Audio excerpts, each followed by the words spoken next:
ओम नमो नारायण। देखिए श्रीमद् भागवत महापुराण कितना गजब बोलती है। मैं डोंगरे जी महाराज की भागवत नवनी जो गीता पर छपी उसको अध्ययन रोज करता हूँ। कितनी अच्छी बात बोलती है हम मानवों के लिए। इन्होंने साफ कहा है कि जब आप 54 वर्ष पूरे कर लें, 55 वर्ष में प्रवेश कर जाएं, फिर उसके बाद उसी दिन से जो आपका जन्म दिवस है, आप उसी दिन से, हालांकि ये चीज़ पहले भी हो सकती है, ऐसा नहीं कि 55, लेकिन फिर भी चलिए मानव स्वभाव है, लगा रहता है बाल बच्चे परिवार से, लेकिन उसी दिन से ही श्रीमद् भागवत कथा को बराबर पढ़ो, उस पर मनन चिंतन करो, भक्ति का बढ़ाओ, नाम जप सुमरन भी बढ़ाओ। फिर बार बार यही कहूँगा, 2 टाइम पाठ पूजा करना, 1 टाइम करना वो अलग बात है। आप 2 टाइम भोजन करते हो, 2 टाइम पाठ पूजा कर ली, लेकिन साथ साथ में भक्ति को बढ़ाने के लिए नाम जप सुमरन करो। भगवान को अपनी आँख दो, भगवान को, उनके विग्रह को, उस रूप को देखते देखते कुछ सेकंड के लिए आंखें बंद करो, या अपना बंद हो तो वो रूप स्वरूप आपके आँख में समाना चाहिए। कानों से केवल और केवल बस आपका उस समय कुछ भी कार्य हो जरूरी या आजीविका का, वो आप करो। उसके सिवा कोई इधर की बातें सुनने का ज़्यादा प्रयास ना करें, ना ज़्यादा इधर की कोई चीज़ें देखिए, इससे मन बिगड़ता है, बुद्धि बिगड़ती है। ठीक है ना। वैसे मन बुद्धि चित्त एक ही बात है। ठीक है, साफ लिखा है। उस समय घर की कुटुंब की चिंता रखना, देखिए 54 वर्ष से पहले घर की कुटुंब की चिंता रखना तो उचित है। उसके बाद 55 वर्ष होने का कुटुंब की जो ज़्यादा चिंता करता है उसका मरण बिगड़ता है। 55 हो जाने के बाद तो सब कुछ भगवान को अर्पण कर दो। 55 वर्ष के बाद सावधान होकर जो भक्ति करता है उसी का मरण मंगल में होता है। कितने लोग तो ऐसे तो जो मृत्यु के सैया पड़े हों तो उनको कुटुंब की चिंता लगी रहती है। कन्या का क्या होगा, अरे मरने के बाद तेरा क्या होने वाला है, तू अपना विचार क्यों नहीं करता है? मरने के बाद मैं कहाँ जाऊँगा? 55 वर्ष के बाद अपने कर्तव्य कर्म का पालन करो, भगवान में ममता रखो। जिस मानव में आप ममता रखते, मानव मतलब जिस भी परिवार के सदस्य हैं, किसी और चीज़ में या कोई भौतिक चीज़ों में, वह आपको छोड़कर जाने वाला है, या यूं कहें कि आप उसको छोड़ कर जाने वाले हो। इसीलिए ममता भगवान में रखकर अपने कर्तव्य कर्म का पालन करो, अपना मरण सुधारने का प्रयत्न करो।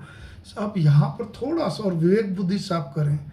बहुत लोग ऐसे अनेक, देखिए जी अभी हमारा ना मकान बन रहा है, या अभी हमारा ये काम है, अभी ये चीज़ ड्यू है, अभी हमारी प्रमोशन ड्यू है, या कुछ भी, क्योंकि 58 साल की रिटायरमेंट होती है, कई जगह 60, कई जगह 62। ठीक है ना, जो भी कुछ कहिए आप, भावना यहाँ पर ये आ रही है कि कहते हैं बच्चों की शादी नहीं हुई, 2 की होगी, 1 की नहीं हुई, 1 की हुई, 1 की नहीं, जो भी कुछ वगैरह वगैरह वगैरह। देखिए वो कर्म का हिस्सा है, कर्म करिए, लेकिन अब दिल उठा के दिमाग खराब करके कर्म मत करिए।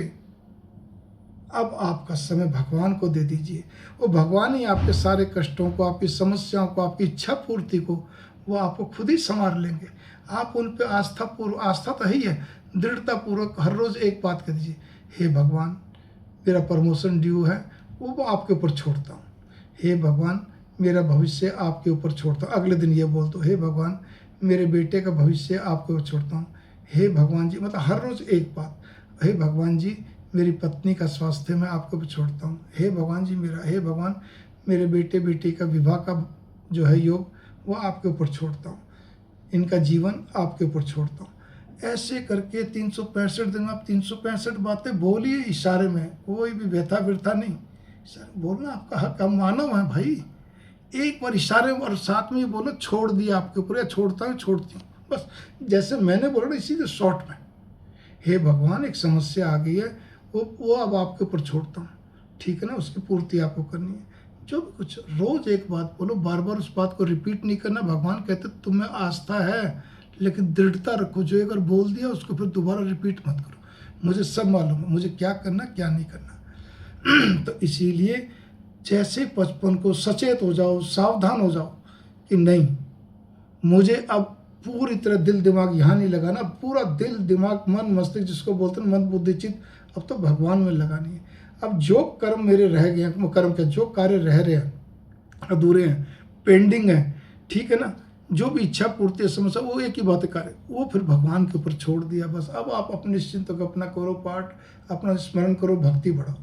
श्रीमद् भागवत महापुराण को पढ़ना मत भूलिए, साथ साथ में पवित्र ग्रंथ भक्तमाल को पढ़ना मत भूलिए। पवित्र ग्रंथ भक्तमाल वृंदावन से जो छपा वो 4 पार्ट में, गीता प्रेस में जो छपा गोरखपुर में वो 1 पार्ट में, जैसा आपको उचित लगे। मैं तो गीता प्रेस गोरखपुर का ही पढ़ता हूँ। ठीक है, क्योंकि मेरे पास वही अवेलेबल है। आप पढ़िए, रोज़ पढ़िए, उस पर मनन चिंतन करिए, देखो जीवन में कितना आनंद हो जाएगा, शांति होने लग जाएगी।